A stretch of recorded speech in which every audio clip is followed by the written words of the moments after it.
Review do canivete FB158.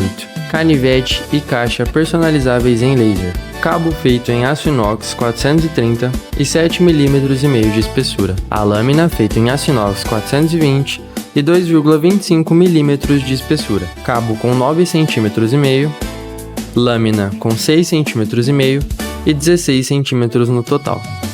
Trava backlock, marcação original Ferreira, cunhada tanto na lâmina quanto na presilha. Leve, discreto, ergonômico e bem afiado.